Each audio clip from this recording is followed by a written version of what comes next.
Cardamom, cinnamon, sweet rolls. I got a feeling they're going to be absolutely delicious. I recently used some cardamom in another recipe, and I found that I liked it. It was the first time I ever used it. And I was like, oh my goodness, this would make a good sweet roll. But I'm still going to add some cinnamon in there with the cardamom. So check the description section for all the ingredients and everything going on in the video. Let's begin. Here are the ingredients. I'm going to do this step by step. Excuse me. This is 2 cups of bread flour. This is what I like to use when I'm making breads and rolls and such. Bread flour. And I have sifted it very well. Even though your package of flour may say pre-sifted on it, during shipping it does sit for a little while, so it still needs to be re-sifted some. So anyway, I have 2 cups of bread flour here. I'm going to add 2 teaspoons of instant yeast. No proofing as far as the water solution or all that good stuff.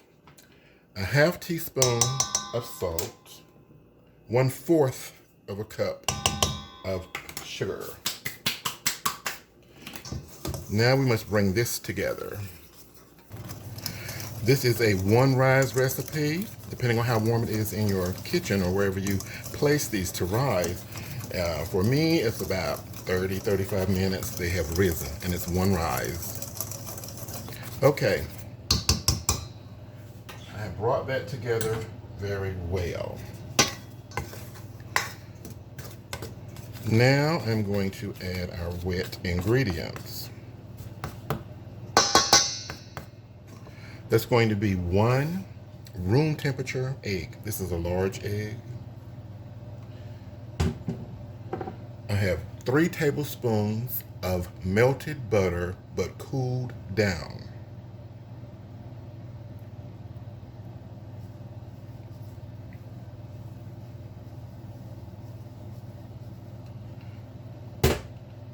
And I have a teaspoon of vanilla extract.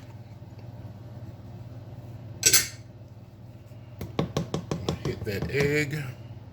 Now I'm going to bring in 3/4 of a cup of warm milk. Depending on what yeast you use, you'll want to make sure your milk is at right temperature. I'm using instant yeast. So the temperature of the milk I'm using for this recipe is up to 130 degrees. However, I will go with 131 on mine. And it never kills the yeast at 131, thankfully. Okay, we're making a dough here.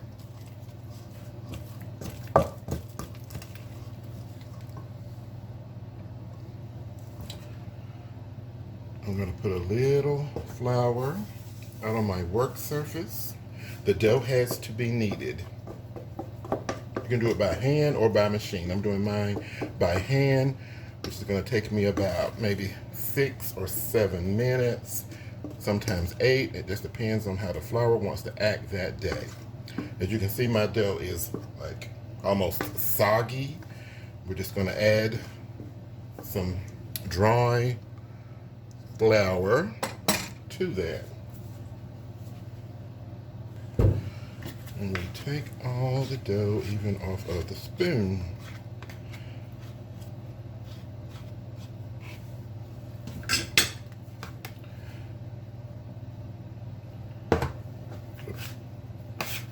So I'm going to begin to knead.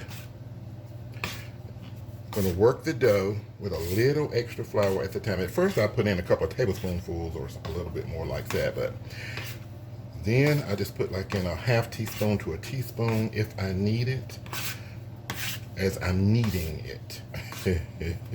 Don't want to put too much flour in our dough at this point.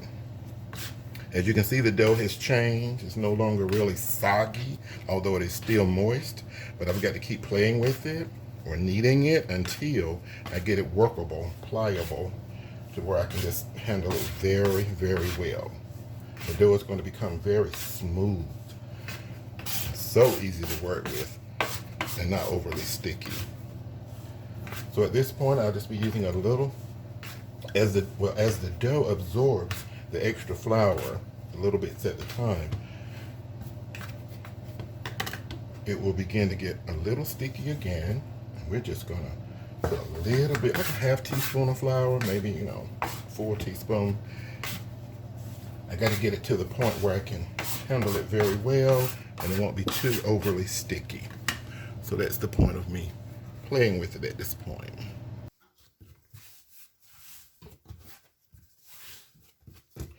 So after I got my dough to the point where I could handle it very well without it over, sticking to me, this is what I do. Throw and roll.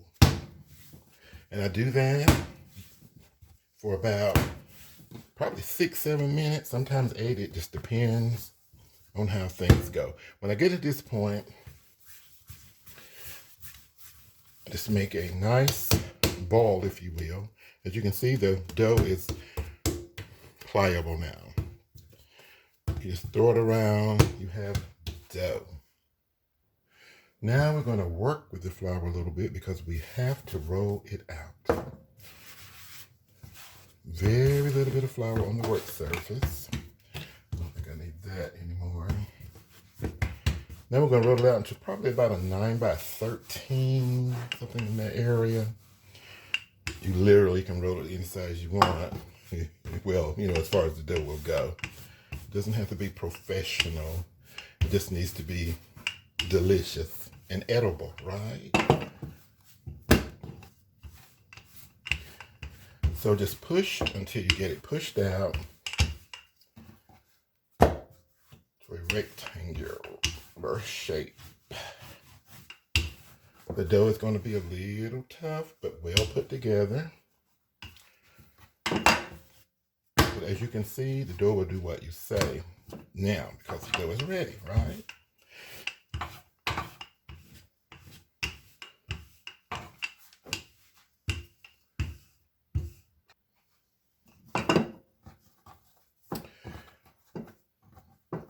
You can pull the dough, do all kind of things to it. It is just so ready. And as you can see, it's not sticking to the work surface. My counter area right here I have limited space right there. So I do a lot of hand work in this. Alrighty. I'm going to pull this up here for a little ways, a little moment or so, I should say. Keep something in between it while we make our filling. Again, we're using ground cinnamon and ground cardamom. Now, in my recipe, I want the cardamom to be the dominant flavor. I'm going to be using a 1/2 cup of packed brown sugar. And I packed it a lot because brown sugar tastes good. And I'm going to use 3 tablespoons of very soft room temperature butter. As you can see, it is soft. I'm going to use 1 teaspoon of the ground cinnamon. And I'm going to use 1.5 teaspoons of the ground cardamom, because that's the dominant flavor that I want for my sweet rolls. You certainly can change yours any way you like. Now I'm just going to mix this up very well.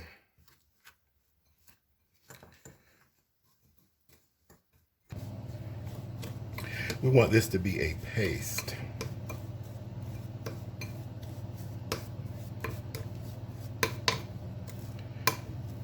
Definitely spreadable, right? All right, this is ready.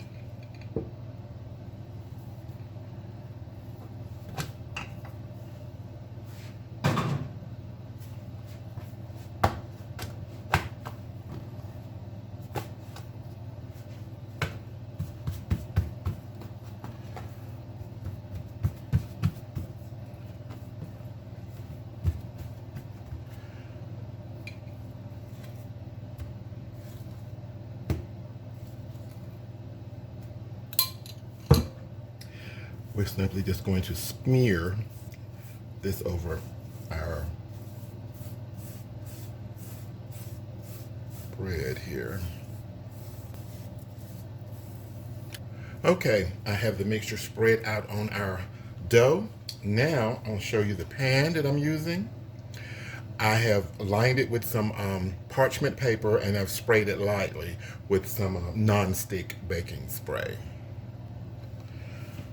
As I stated before, my counter space is not the biggest.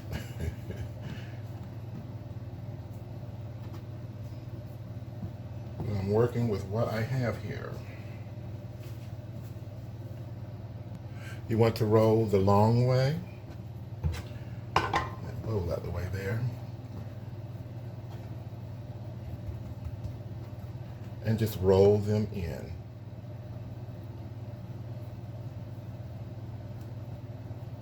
Keep it as even as possible for neater rolls, right?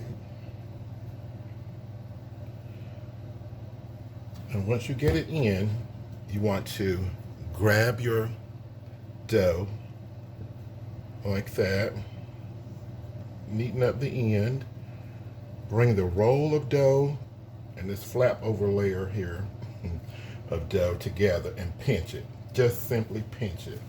I usually pinch it twice for security.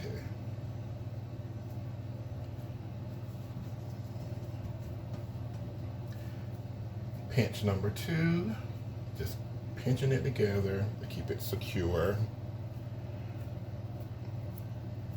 And I press it down, neaten up my ends, and I try to keep it as even and as neat as I possibly can. Now we want to find the center. You can use a knife, or you can use dental floss to cut your rolls any way you like. So I'm going to go into the center, and from the back I'm going to put my fingers there, and I'm going to press down and just pull through. Then we're going to, as you can see,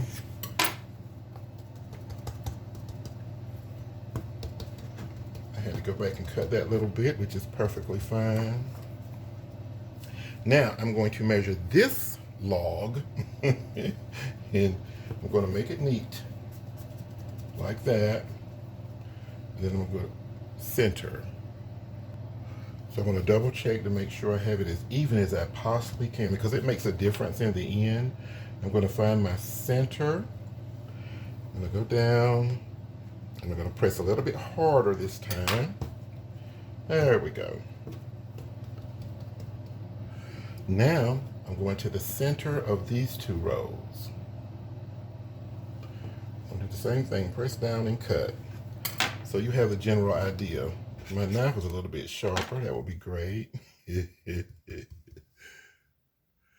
All right, after I got my knife sharpened, I finished up the rolls.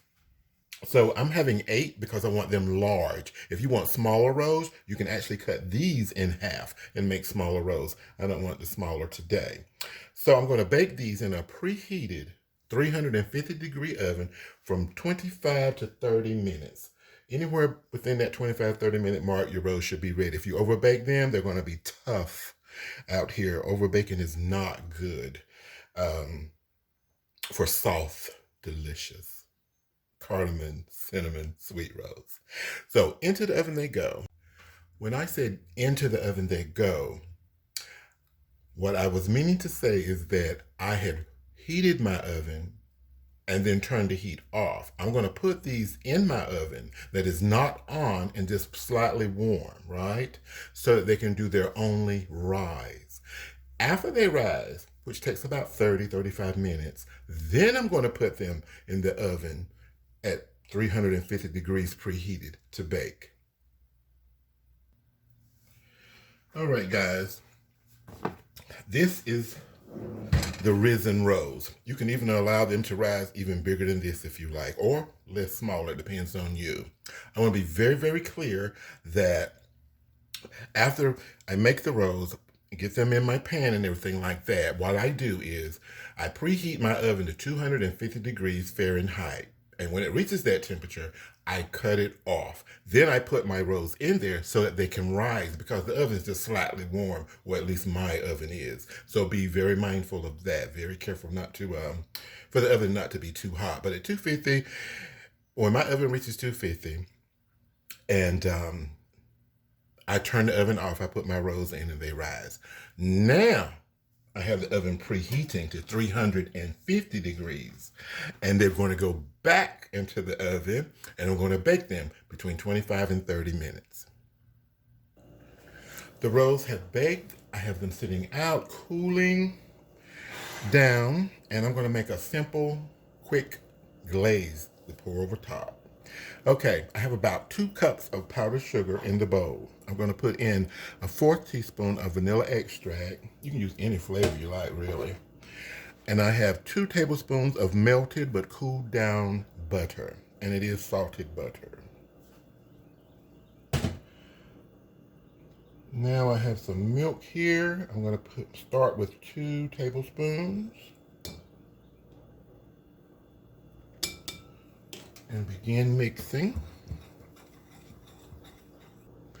And now that I've started mixing, that lets me know I'm definitely going to need another tablespoon.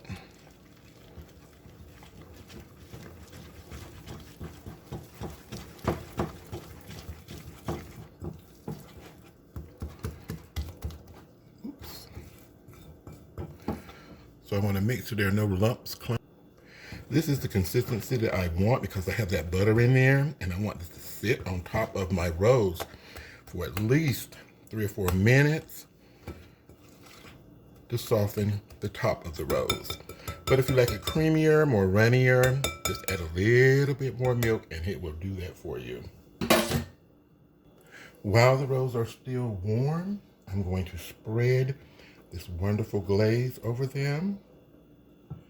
With the butter mixed in with it, it's going to help to soften the top, keep it smooth.